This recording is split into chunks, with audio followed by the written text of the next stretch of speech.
The worst part about insomnia is the boredom. Nothing open except for the seedy places. Nobody awake except for the seedy people. Nothing to do except watch movies and eat sunflower seeds. Seriously, screw insomnia. My sleep capacity generally comes and goes in waves, but the few weeks before I found Hals were especially rough. There was no inciting incident, just that general feeling of restlessness and anxiety that has become a familiar friend over the years. I tried all of the standard assists, warm milk, old movies, cut down on my caffeine intake, all the usual things that people recommend but never work. Eventually, more out of boredom than anything else, I took to taking late-night walks through the city. I worked a crappy job as a projectionist at a local movie theater, and on the weekends I didn't often get off work until the last movie finished, and the city had long since wound down by the time I was free. The first week or two I stayed towards the well-lit areas, populated by the intoxicated, both rich and poor. But while the people watching was always good, I quickly grew tired of the relentless noise and began wandering off the beaten path. I'm not sure how I'd never noticed Hals before. I distinctly remembered buying smokes at the dilapidated gas station across the street on several occasions. And I'm sure my eyes would have been drawn to the large storefront windows still brightly lit and welcoming at 3 a.m. The neon sign pronouncing it Hals Low Cost Thrift and Consignment glowed in garishly conflicting colors, except for the first S, which was burnt out. Of course, I would come to realize that there were very good reasons I had never seen it before, but that first night I wondered if maybe I was hallucinating from sleep deprivation. I entered, of course, even if I didn't feel the need to validate that the whole thing wasn't just a figment of my imagination. There was no way I was denying my curiosity. It was probably the smell that I noticed first, kind of a combination of burning sage and rancid meat, but in a weirdly good kind of way. Best thing I can compare it to is a beach bonfire at low tide. The place was packed full of merchandise, all displayed very neatly on row after row of shelving, but without any sign of clear organization. Knickknacks sat on the same shelves as old magazines and jumper cables. A bizarre collection of artwork decorated the walls, from shadow boxes holding sports paraphernalia to Pink Floyd posters to copies of famous Impressionist paintings. The wall furthest from the front entrance was actually just an unbroken line of doors. Each door was crafted in an entirely different style, and each painted a different color to create a full-length pride flag along the wall.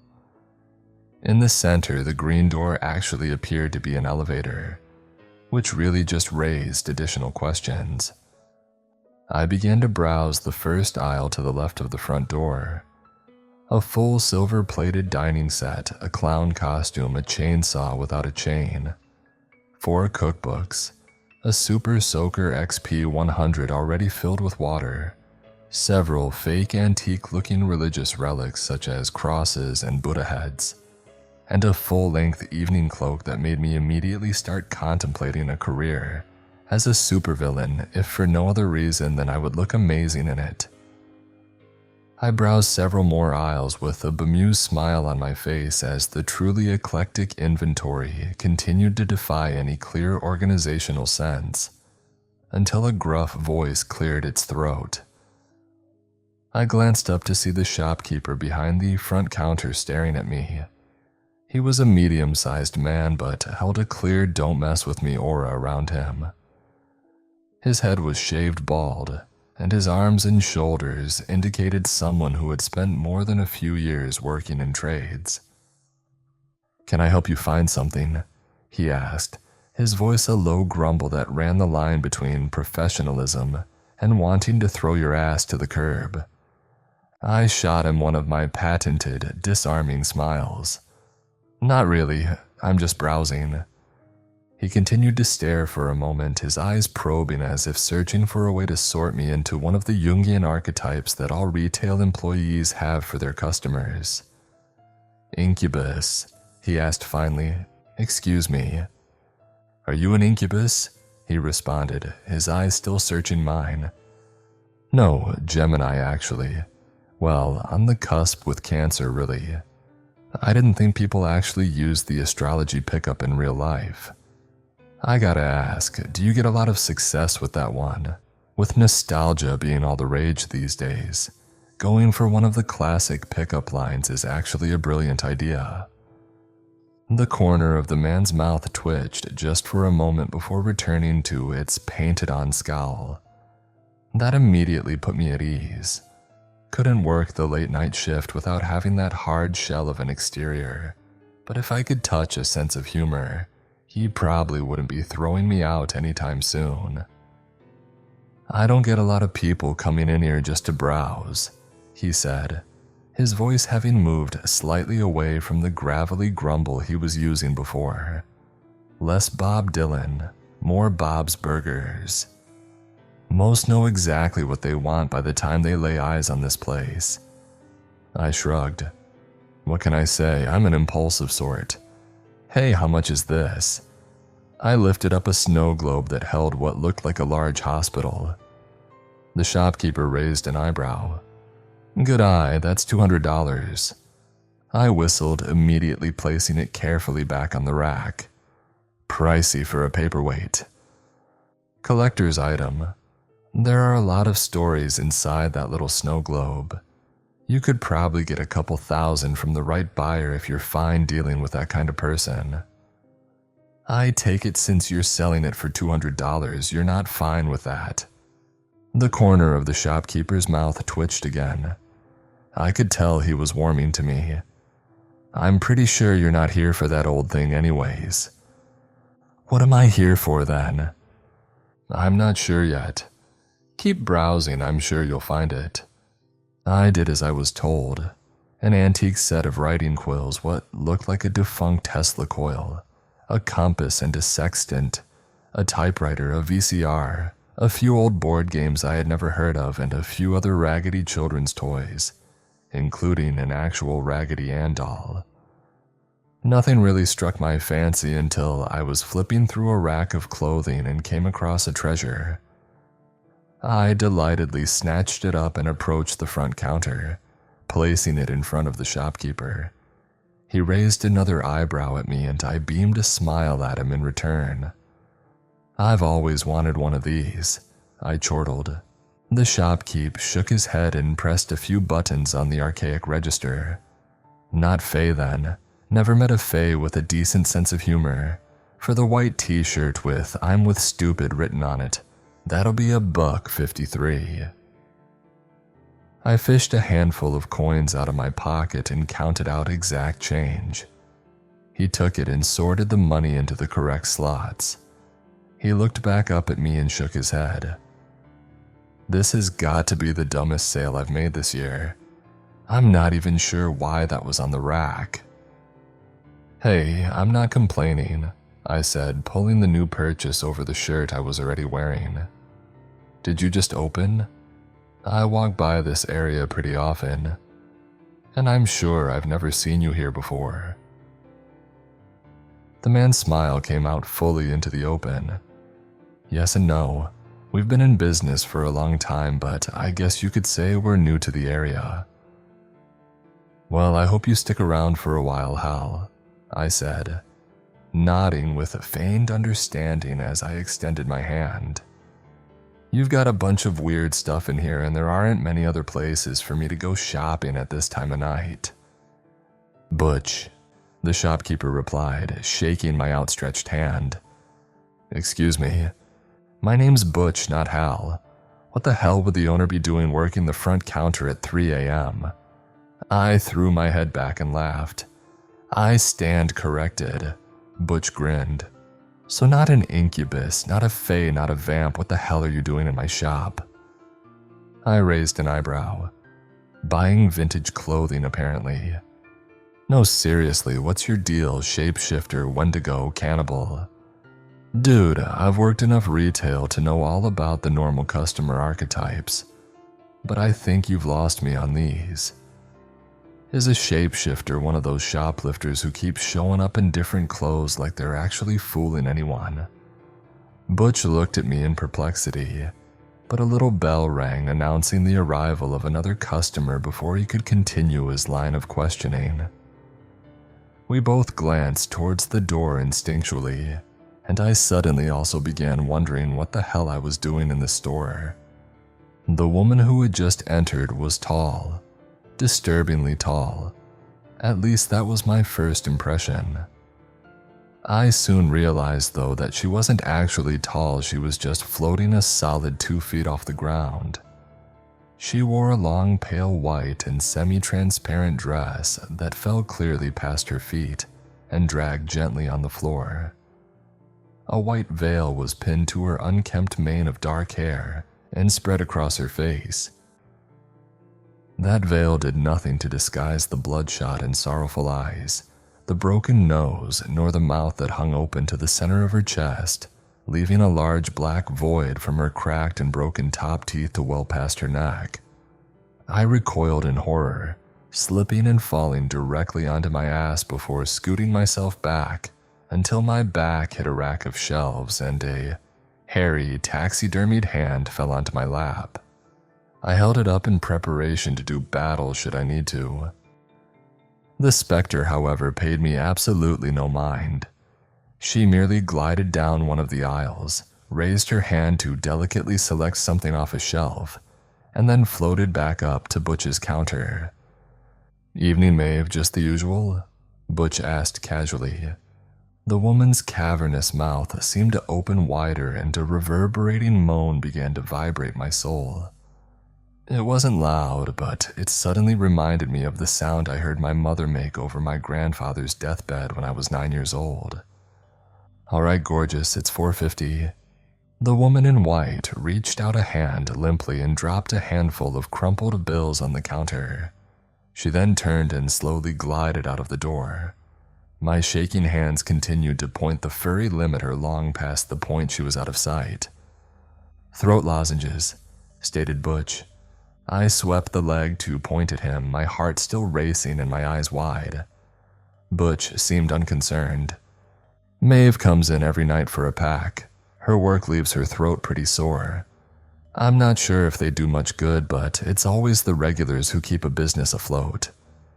"That was a freaking banshee," I almost screamed. Butch's eyebrows raised as though impressed. "Wow," he said, "I'm impressed. Most humans wouldn't recognize one on sight." "Hey, could you stop pointing that thing at me? They can get a little unpredictable if you're not used to them." I kept my impromptu weapon trained on him for another moment before allowing my hand, still tightly clenched, to fall into my lap. I continued to breathe shakily for another moment and tried to get my head straight. "I'm sorry," I said once I felt like I could speak without screaming. "That was really not something I expected to see tonight." "What the hell, Butch? Banshees are effing real, and they come in here every night for pharyngitis treatment. What the hell is this place?"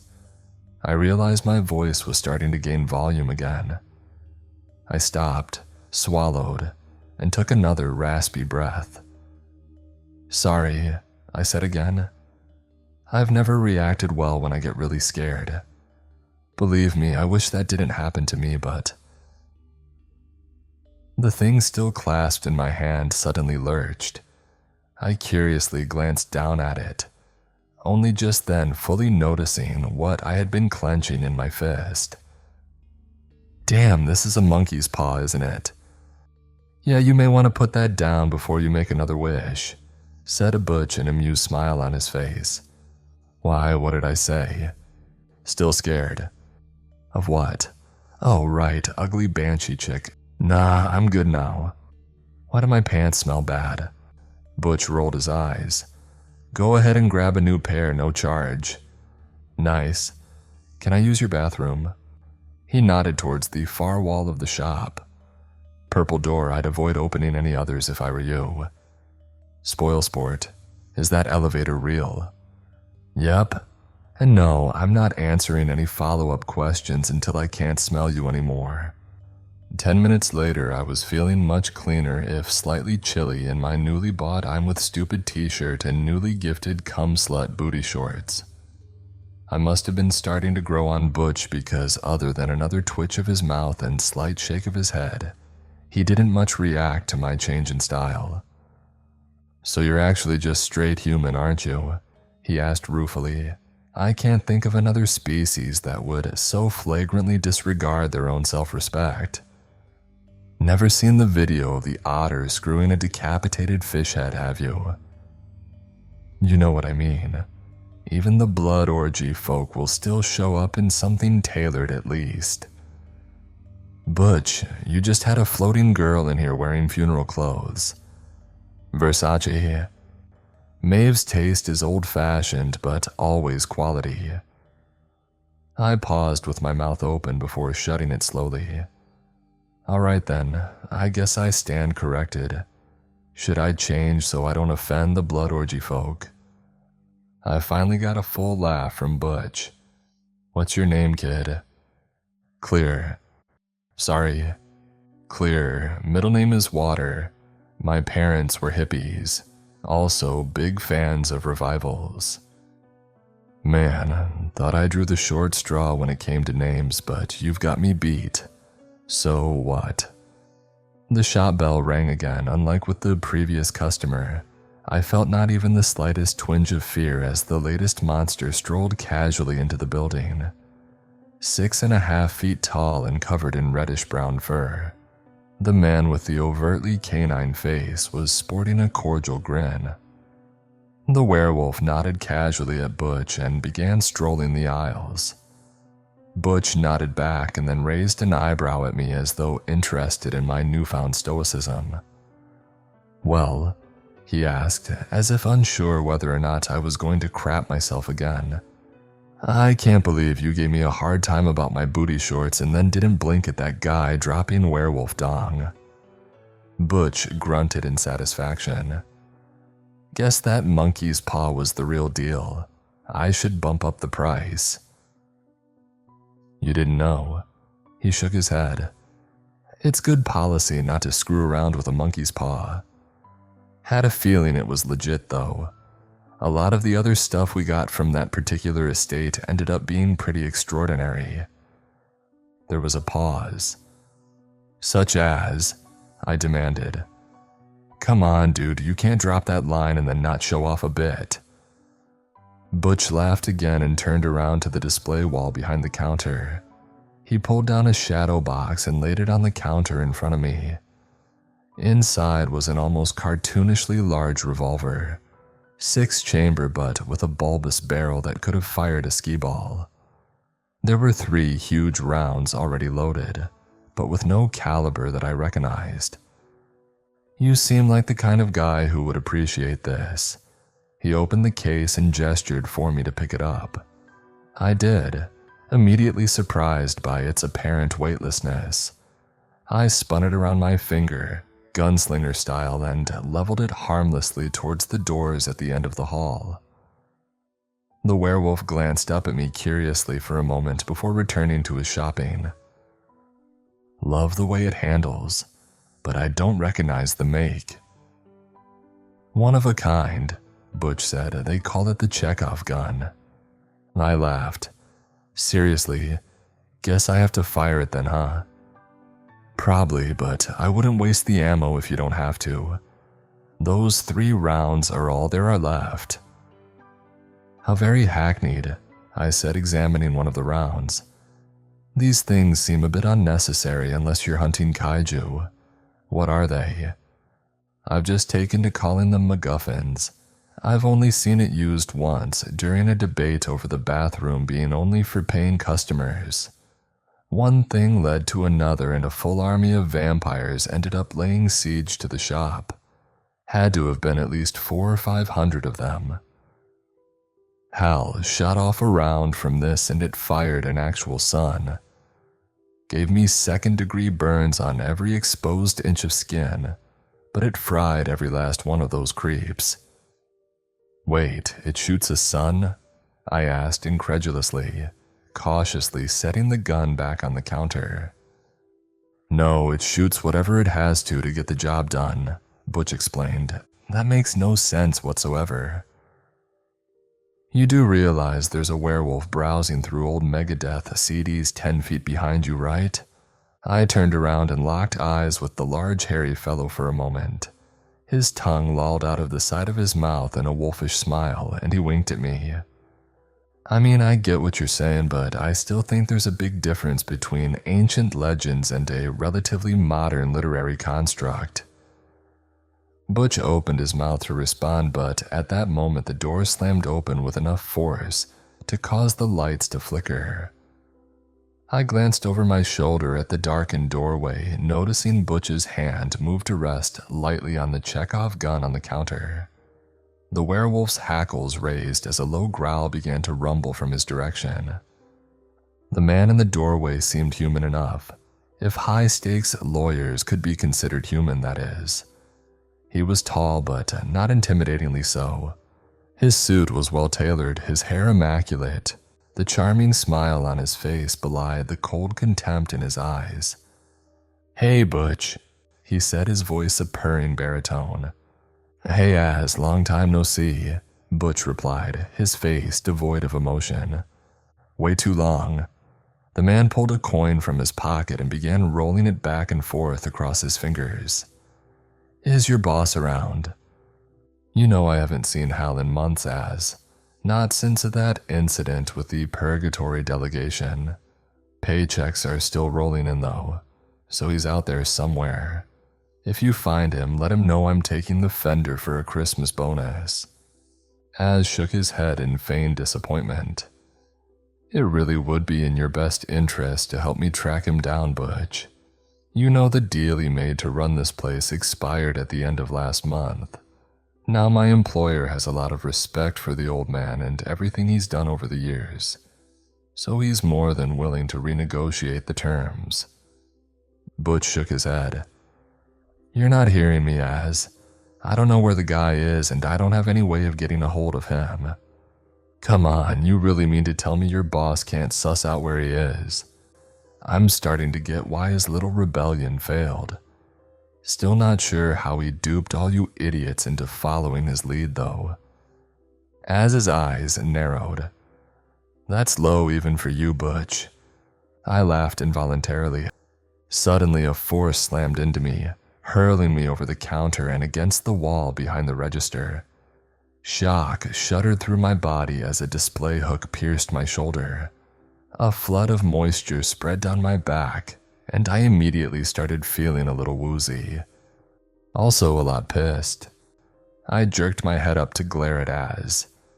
"Jackass, I just bought this shirt." I felt myself reverse direction, flying off the wall and across the store. I flailed painfully as I soared, managing to tip over one of the racks before colliding with the werewolf. I couldn't help but marvel at how soft he was as we hit the floor and slid into another rack, bringing its contents down on us. I always envisioned werewolf fur as being more coarse, I thought as I waded out the falling inventory. "Sorry, Jack," I muttered, rolling away from the werewolf and painfully climbing to my feet. "Cool if I call you Jack. Never caught your actual name." Jack growled, shaking his head like a wet dog. "I don't know why you have to make me hurt your friends before you tell me what I want to know, Butch. You know how much it pains me to hurt innocent bystanders." Butch was levitating over the cash register, his limbs shaking violently as he appeared to reflexively attempt to swallow his own tongue. I started grabbing anything within reach and throwing it at Az. I managed to score a direct hit with a tea kettle and an old computer mouse, but it was the lawn dart directly to the head that finally got his attention. Butch took in a raspy breath and fell to the ground as Az's head spun around to glare at me. His hand shot up and I felt my windpipe close. My hands instinctively went to my neck as I tried desperately to take in air. "Idiot child," rasped Az, his eyes appearing a dull red as the edges of my vision began to darken. "Do you have any idea who you're—" I lost the rest of his sentence as Jack launched himself into Az and the two of them flew into another rack. I fell to my knees, sucking in air and letting the world come back into focus. It sounded like Jack got one or two good swipes in with his vicious-looking claws before he flew backwards again, crashing through one of the doors at the back of the store. What lay beyond remained unknown, as the door immediately reformed behind him, pulling back in its shattered wood until no trace of damage remained. As his head came bobbing into sight over the racks, I got back to my feet. This whole lack of fear thing was really starting to grow on me. "You can force choke me all you want, Vader," I snarled at him. "We both know you're just a whiny little sand-hating bitch." Az's face was filled with fury as he raised his hand to smite me again.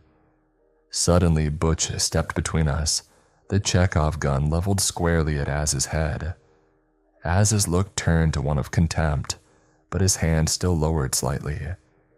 "How many of those bullets are you down to, Butch?" he asked. 2, 3. "Are you really sure you want to waste one on little old me? What then will you use on the one he sends after me, or the one after that?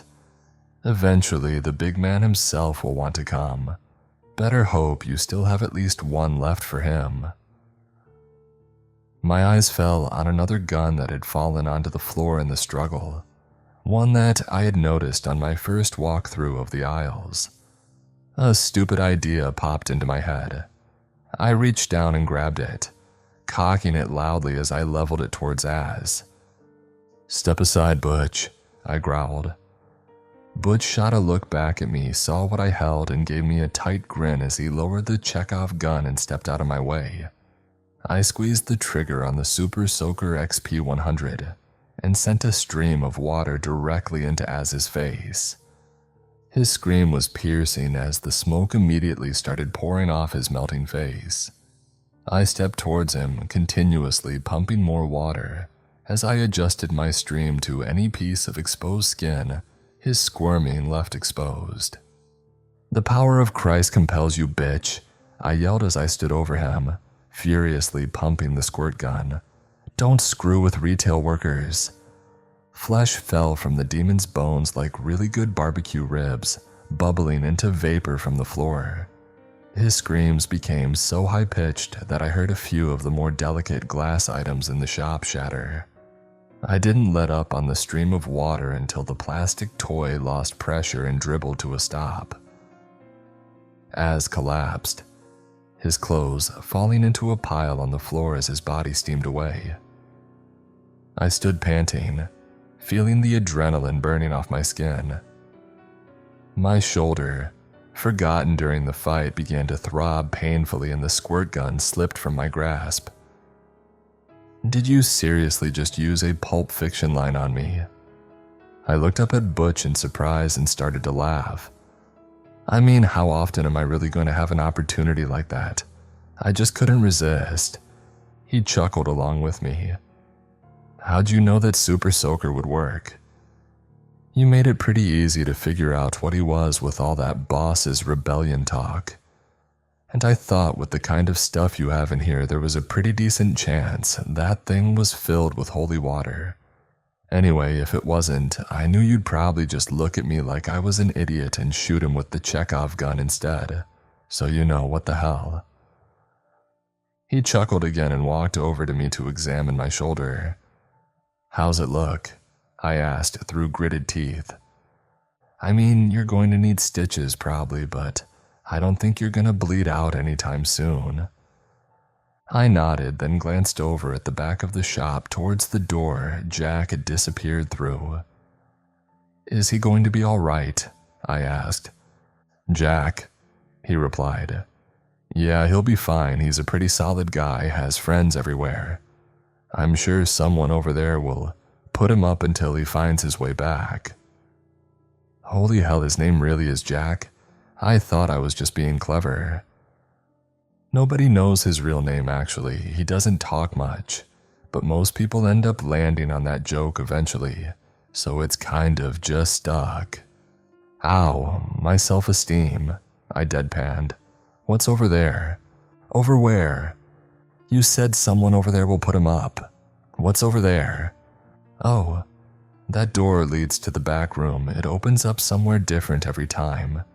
So you usually have to find another way back if you go through it. I nodded, not really understanding but increasingly distracted by the radiating pain in my shoulder. Well, let me know next time you see him. I think I owe that guy a beer. Next question. Where's the nearest hospital? He grinned. Come on, I'll patch you up. Gotten pretty good at it over the years working this job. Only lost a couple dozen patients.